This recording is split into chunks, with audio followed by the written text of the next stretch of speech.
Hello, this is the Great Jew Atheist, and you are watching podcast number 13. And please, first of all, like the video if you like it, comment, and send me an email if you choose to. My email is greatjewatheist@gmail.com. Today's topic is evolutionary psychology, and the subtopic is how evolutionary psychiatry sees depression. Okay, so most people know what depression is. What is depression? In case you don't know, depression is called the common cold of mental illness. So depression is a state of low mood and aversion to activities, including thoughts and behaviors, feelings, and the selves, and the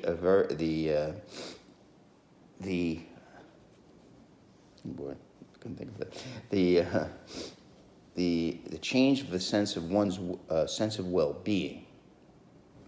And many tests they give you. Are you depressed? Well, take this test, and to me, I know when I'm depressed. I know, and I suffer from bad depression, really bad sometimes. I just get these thoughts, just get into a bad funk, and it's hard for me to do stuff. Now I'm sobering up. I hope they don't last as long, and I hope that I can get better. I've been on antidepressants 9 years, and so I hope that I can get better. But depression can also be caused by certain medications. As a side effect, these fancy treatments, and such as the interferon treatments can cause depression. There's certain diseases, Addison's disease can also cause depression. I think President Kennedy, if some of you remember him, I don't even remember him. To tell you how young I am, or old. I don't remember him. He had Addison's disease, and that could cause depression too. So there are certain things that can cause depression. Now, the next thing is what causes depression. Now, there are a few theories. So basically, there are 3 standard theories, and one is called a cognitive theory of depression, and this includes the rational emotive therapy. And they basically say, in a nutshell, it's disordered thinking. You think stinking thinking. You think wrong, and cognitive therapy is basically say the brain has a tendency to process information.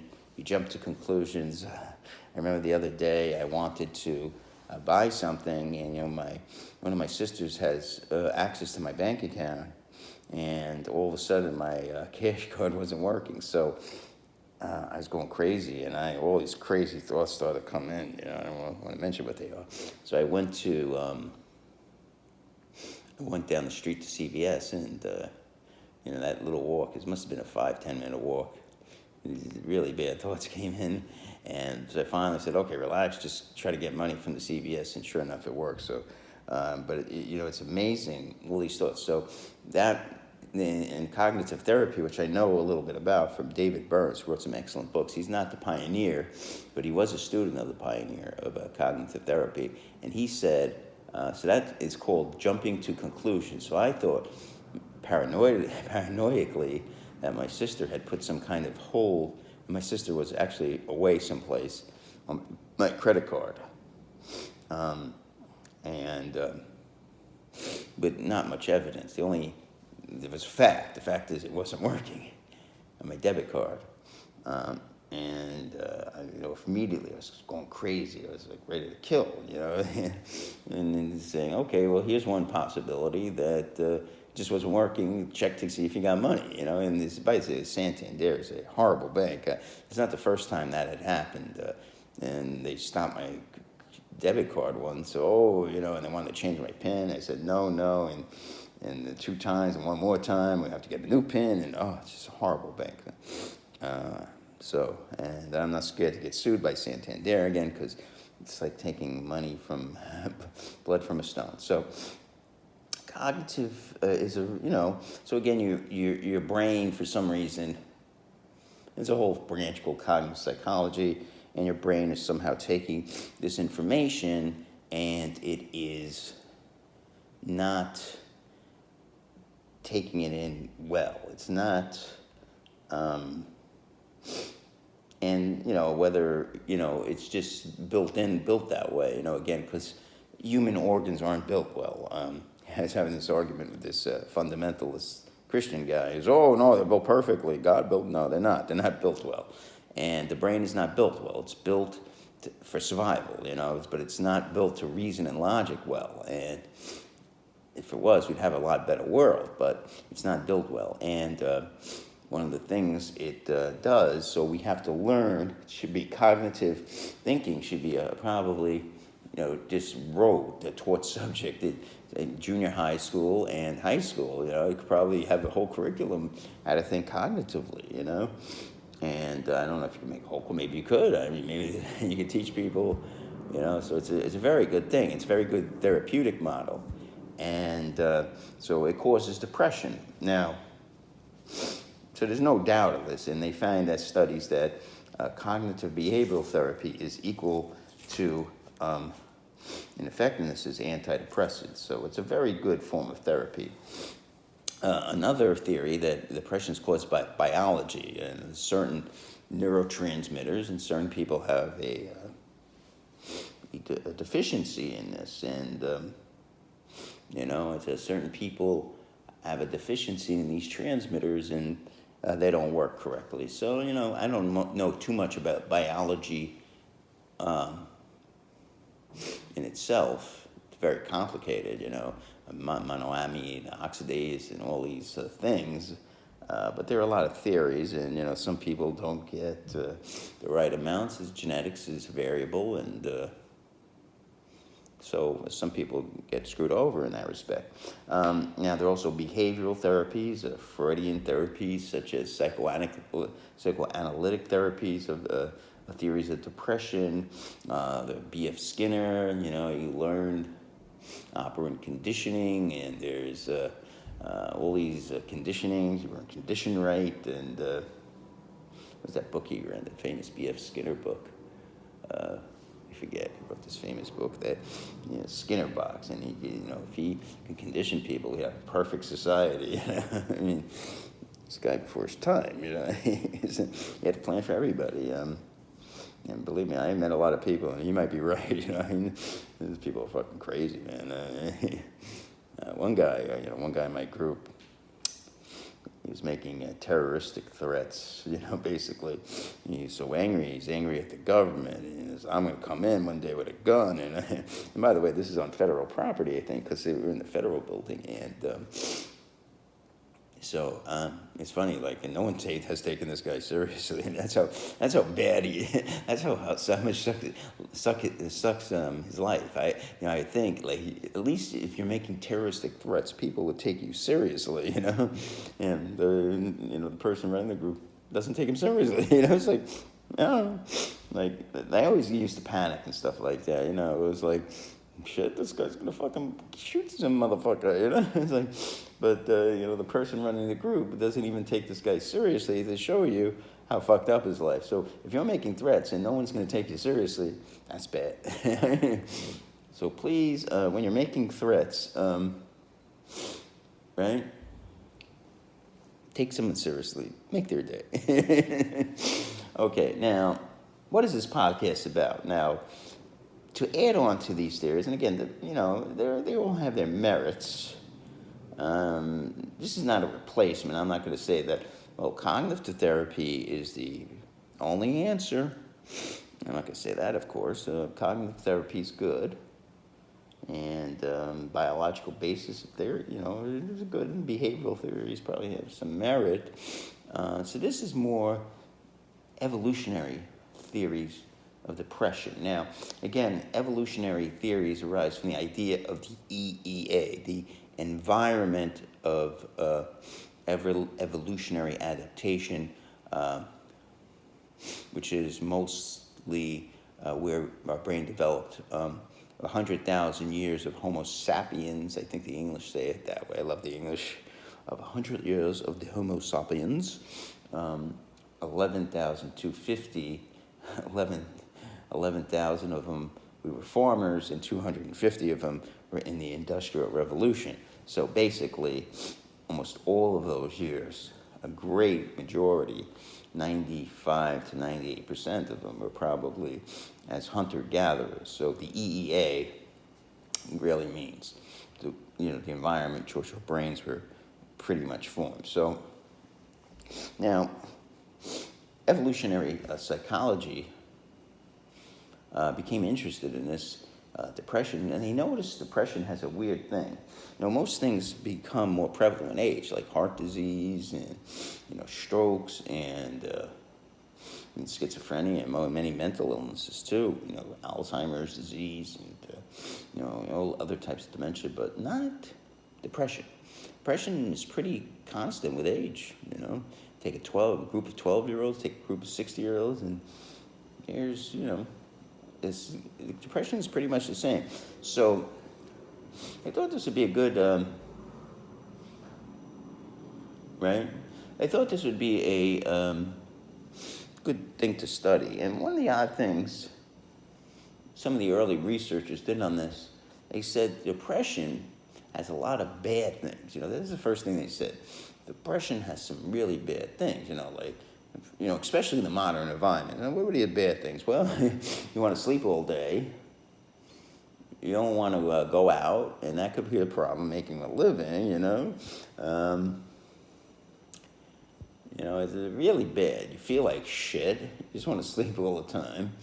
You start to smell because you don't take showers, So in the modern environment especially, it's not good, and probably in the past it wasn't good either, because you're not, in the past especially, you could afford to be depressed sometimes. You come from a rich family, you're young, and your mother's not that old, and, with healthcare, and she works, and she comes home, and she's, your baby. You can't abandon your baby, So sometimes you could I can't afford to be depressed. I'm running out of options right at the moment.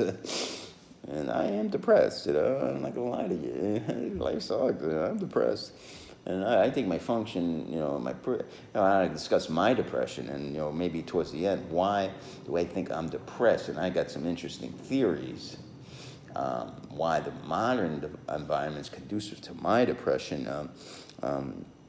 And this could be, especially men, it could be women too. Women, again, mating options, you're only good as your options in life, that's basically how things work, There aren't many people who could come from the bottom to the top. It takes just a special person with the right situation. So depression generally is not a good thing, but could it be a good thing? Could depression have provided increased fitness for our long-lost relatives? Most of the time, the EEA, people in the EEA. That's the question people in the evolutionary psychologists and people in Darwinian medicine have asked. And, you might say, well, how can it do that? What benefits could something that keeps you in bed, where you're not earning a living, you're not interested in sex? That's how you know you're depressed, when you're not interested in sex. Now, when I went through my little period where I eventually ended up in a mental ward, I was not interested in sex. In fact, I didn't have any kind of sexual gratification for 2 months. So that just shows you how bad things got. And I've come out and I've had problems not stopping sexual gratification. It's caused other problems, which I won't go into. So, you're going to say, well, how can this be beneficial? And we'll go to some of the things that, not to be the rest of the podcast. And again, we'll keep it low. I think that's the best way to do it. Okay, so now, psychological pain is very similar to physical pain. Slows down reaction time, right?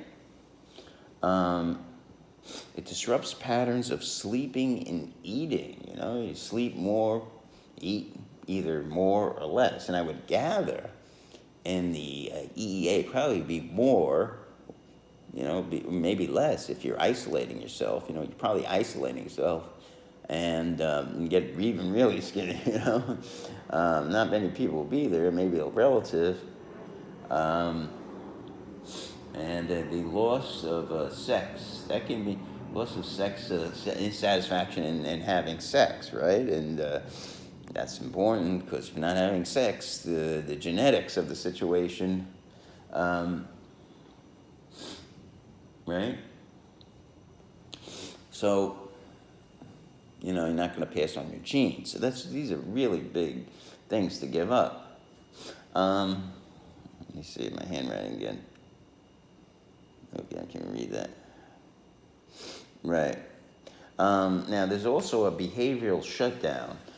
So what's happening now, and, this is an important thing. And, a lot of people say, don't see this happening, Behavioral shutdown. Okay, basically what's happening is why leave the house? In modern days, why leave the house if if you have someone paying your bills, right? And it's dangerous out there. It's not easy living even in modern times. You withdraw if there's less of a, there's not much reward out to get. There's there's more of a risk to go out than reward. So, there's less of a risk to go out and reward. So shut yourself down, and when you stay low, you expend less. You expend less. You conserve your energy rather than go out and risk. There's really not much reward. There could be times of famine and things like that, and that could cause depression too. So there's many factors building up, and I'll give some examples. You also, another thing is rumination. Now, these are, things that happen too in depression, the great Randolph Nessy talked about evolutionary losses. What are evolutionary losses? Loss of a child, loss of a mate, loss of a rank in a hierarchy. And, driving to depression, you might say, I don't want to go farther down in the hierarchy, or I want to rise up again. It might be good to take a break, Instead of fighting, live another day, maybe go up, or, I'm not that bad, still maybe maintain my position in the hierarchy. And rank theory has some interesting things to say, to say. And it says depression is a good thing, especially for a social group, because it maintains the position of the hierarchy. So in other words, let's keep things, functioning good, Some members of the lower parts of the hierarchy get too revved up, the whole hierarchy could start to collapse. They start cooperating. Let's kill the upper members, which there are probably less of than, and then the whole hierarchy is the reason why people at the top, they're usually smarter, cleverer, and making alliances, and there's a reason for that. They're at the top for a reason. People don't get to the top for no reason. So rank theory would say that. Now, so let's practical reasons why this could be useful, and there's many good things that depression can use. Give you some examples. Let's say, for example, there were no depression. And so I see a pretty girl at a bar, and she gives me her phone number, and just, she wants to get me rid of me. She doesn't give me a fake number, which she probably should have. And her name is Tamara, or let's say Tamara, right? And she gives a number, and I call her at a good time, and I'm pleasant, and so I call Tamara, and she says hello, and she goes, oh, she said, listen, and I call her on Monday, and I got a good speech, I got things written down, sort of like a George Costanza type thing. I say, listen, Tamara, I was wondering, maybe you'd like to go out Friday. You have a nice dinner, and I'd love to see you. You sound like a nice woman, and I kind of usually go out with my girlfriends Friday, and but thanks for asking. I'll talk to you next week. And the phone hangs up, and okay, so at that point, I'm saying, then the cognitive therapy. I'm taking cognitive therapy. I'm jumping to conclusions. Okay, so I say, let me not be too pushy, because when you're too pushy, shows you're desperate. So I called Tamara the next Monday. Tamara, hi, this is David. You remember? David? Who's David? Oh, yeah, that guy. The guy you called me. I met at the bar. Oh, yeah, how you doing? Oh, it's so nice to hear from you. Oh, listen, I got to get going. I'll call you back. Click. Okay. And I'm still happy. I'm still not getting bothered by it. And then I call her on Wednesday. And so then we can talk a little bit. And then I ask her out for Saturday night. I say, listen, I still like to take you out for dinner. And she goes, well, I'm seeing a friend on Saturday night. I can't do it, but maybe we'll do it next week. Click. Now, so you see what's happening. Obviously, she's trying to blow me off. And unless incredible series of events have taken place, that she cannot see me, or she didn't put on, prioritize seeing me. And now without depression, I'm still like, okay, she's a pretty girl, and she's probably a little prettier than I usually can see. She dresses nice, she's makeup, she's long blonde hair, just the type I cannot usually get. And this is usually the type of girl that's not interested in me. So, but she got to be interested. So now, if there wasn't a mechanism to bring me down, I could continue calling Tamara. Now, the problem is, if I'm not getting depressed at this point, if there wasn't a low mood at some point, this could go on for a while until Tamara finally gets fed up and says, listen, I'm just not interested in you, right? And, but instead of her doing that, it would be good for me to have a mechanism of low mood and saying, you're a loser, you can never get this girl. Being blunt, this is what the mind starts saying. You get these bad feelings, I feel really bad about myself, and fuck. Listen, you're not in a league, and you're gonna get to hear these voices in your head, and they make sense. This is a good thing, actually. Now I'm really down, and I don't call Tamara again. And I go out next week to the bar or whatever. I don't drink anymore, so I can't go to the bar. Another great thing in my life.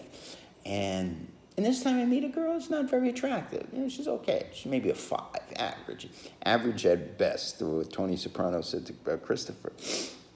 But she's interested. She's intelligent, but like a social worker or something, And but she's nice, and she's more apropos for me. And, I call her, she wants to go out for a date, and she's happy, I don't read her well, I can't really tell, but you see, now I'm not wasting my time. And there could be some depression coming in. We'll talk about why, because today's society can bring this on, and we'll discuss it. So any evolutionary loss, and when you say, well, what's the evolutionary loss here, is I've wasted valuable time. Remember, all that time I was trying to get Tamara to go on a date. First of all, the initial meeting, then the courtship was time, and time is money, or resources. There wasn't many resources. A couple of phone calls, which may be free today, but that's my time. I could have been doing other things, and I got angry. I got pissed off, and also I've developed low, low opinions of myself, but it was there and it helped me. It got me off to marry, because if it didn't, I kept on going, and the resources and the time it would just have taken her to finally say, "But listen, don't call me, or she'd have blocked my number." And again, no mechanism. I would have tried to maybe stalked her. Who knows? Oh, she really likes me. She's just playing hard to get. So again, there'd have to be a mechanism to. For this thing, and if there wasn't, then so depression is very that's a great example of it. Another example is now give the example of the tennis player. Now this example against from Randolph Ness is a pretty good example.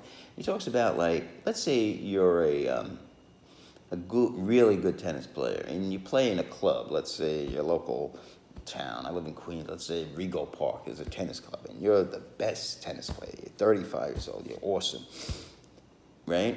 So you're even the best player. And there's 100 members in the club, and there's really good players, and you're there. You get home from work. You practice every night, 6 nights a week. You take one day off. Your wife's complaining, "How come you're at the club every day?" Right?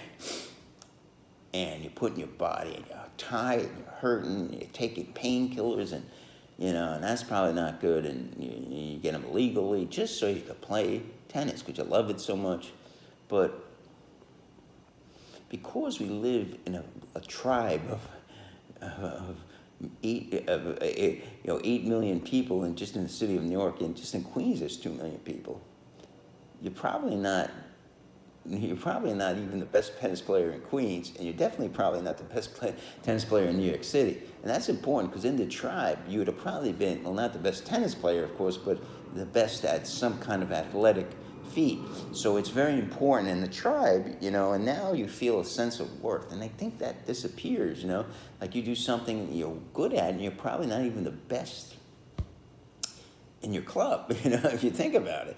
And this is an example. That's why modern life is wrought with these things, You want to feel a sense of being best at something. I think that was something in tribal life, that someone was used the best cutter. You got to go to him. It was something that almost everyone at some point was the best of. And that was something Nessie talked about. Very good book, by the way, if you want to read it. I had it, but it was thrown out because when I had my little dust up, they threw that out. Another example, and here's an interesting one now, and I'll give you an example of men why this is so toxic, and my men and women, it's also, I think, a toxic thing. Ever since I was young, I would see girls in Playboy, watch TV. Every woman's beautiful, and it's. I don't know how men do it. I know, men around there, and they marry women, and I'm like, they're okay, but I'm like, they all should look like Kim Kardashian. That's the only thing. So, in the tribe, you would be accustomed, maybe there was 1 or 2 good-looking women in a tribe of 100 to 150, maybe, And of course, who would get them? The dominant male, and chances are you were not the dominant male. And there were a few. I would say a few, but most men tended to get the average. And if you didn't get it, you maybe didn't get made, and that would be a problem. You'd probably have to go out and figure out a way to get it. It was an easy life. You probably died, and some men didn't get a chance to mate, or women almost got a chance because women were a rare commodity. Okay, so I watched TV as a kid, and I watched the Playboy magazines. I used to read my sister's glamour magazines, and I thought growing up, I got to get this. I got to high school, I'm like, it's going to be easy. I'm going to get a Cheryl Tiegs. Every guy gets this. And little did I know, every year I said, wait a second, this is what's promised. I'm not getting this. And little by little, I was like, and you might say, oh, you're just shallow, you're a dick. But when you expect, I I was expecting this. This is what life promised me, you know? And even to this day, I mean, okay, I'm older now, and I go, okay, I get it, you know? This is, life, you're not going to get this. Just be realistic, but I still, looks are really important. And, a guy like me is obviously, there's not a great chance that, I'm going to get a woman of, a Kim Kardashian is not knocking at my door anytime soon. So, but it's amazing how, because of the TV, because of the media, we're just bombarded with these impossibly attractive women that none of us in our EA could ever dream of. I mean, maybe there was one in a tribe, maybe there was 15 or 16 other attractive women, and they were, the most aggressive, men, and maybe some of them with social skills could get, but most of the men in the tribe had to settle for the average, and it was actually unattractive. It's funny, I go around, I don't see any maybe unattractive women, it's funny, I have a new term for attractive women, breeding females, because, think about it, most women, not all, of course, who are within the ages of breeding are attractive, not all. I mean, there are some uglies, but I'd say maybe well over 50%, are attractive, breeding females, like you say, is she good looking? I say, she's a breeding female. Now, women, on the other hand, what do? They watch these TVs, these Real Housewives shows, and every guy, this has to be, or The Bachelorette, and every guy is 6'3", and he got this nice heavy shadow, and he got this nice haircut, and he is well dressed, and he's he's a dominant male type, and that's what they want, and he has a nice car, and and unfortunately, there's only one or two dominant males in the hierarchy, and they're fighting each other, but, one eventually gives in because they can just share the loot, the breeding females in the loot. And, once in a while they get mad because one of them gets 5 breeding females and another gets 4, I mean, they'll, if they only had more time, I think, some of them, right? And they get pissed off on because they don't have more time, and that's the only reason they don't get more breeding females. So, and there are many examples, and again, you always think what causes depression and evolutionary loss, and you say, and again, an evolutionary loss is loss of fitness, a loss of genetics. The genetics, is the future of their children, or the future ability to get resources is somehow interrupted. Like if you lose your job, okay, there's a good chance you get another job, but there's always that risk that you can't get the same job. Your whole market for your job is becoming replaced by something else. Maybe they switch from buggy whips, I think they call them, right? The horse to a cars, and you used to make buggy whips, but they don't make buggy whips anymore. So this can cause problems. And so what do? Do you go whoop-de-doo? No, so the mechanism says bring you down. So you get all these symptoms. You get depressed. You get down. You get worried. You recluse. And it's good because now you think it over and you don't go to your day because one day there's no food, and one day your wife is going to be looking for a new mate. You always hear that. Financial problems. I always think financial problems. I always hear that. He started to have financial problems. Next thing you know, so I left him. It's like they just go together. It's like, it just makes sense. A man has financial problems. It's like, forget it. It's just so sad. I mean, it's just, rarely does a woman stick by unless she knows have it. A woman has better choices. They take off. It just happens. It's life at its worst. So, an interesting, talk about evolution. And again, it's not a replacement, don't think, oh, but I had probably close off on this. Had an interesting talk. There's an African American guy who goes to the group, and he has this big thing against the government. And so I first started out, I was talking to him, and he says, "You don't hate the government, you hate white people." And he's laughing, and he thought it was funny. And then I basically took it to an evolutionary psychology point of view. So I said, and I won't say his name, I said, you have a problem with the dominant male in your group. So here's the problem.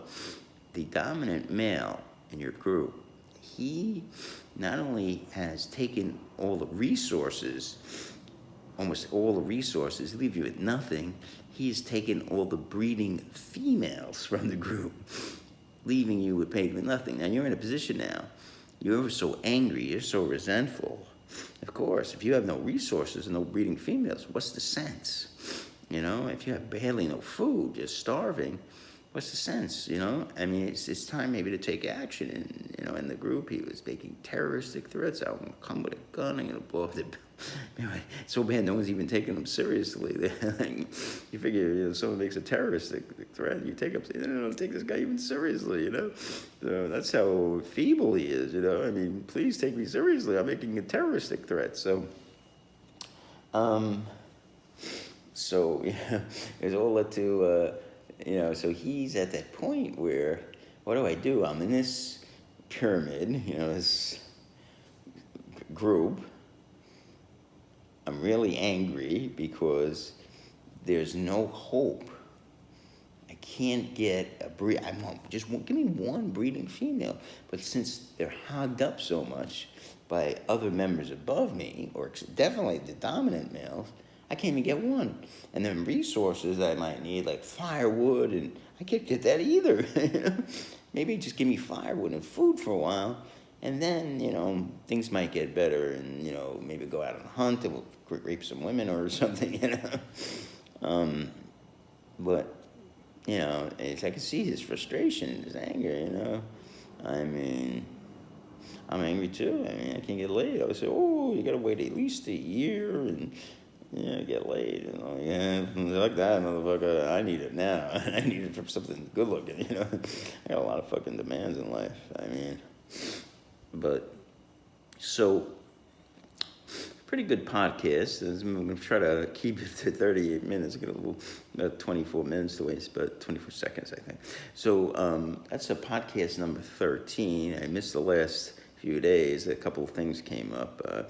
Still not broke. It's been 82 days. If I make it today, which I think I'm gonna make, it'll be 83 days. I've been sober. It's been easy so far. Okay, thank you, and greatyouatheist@gmail.com. Bye-bye.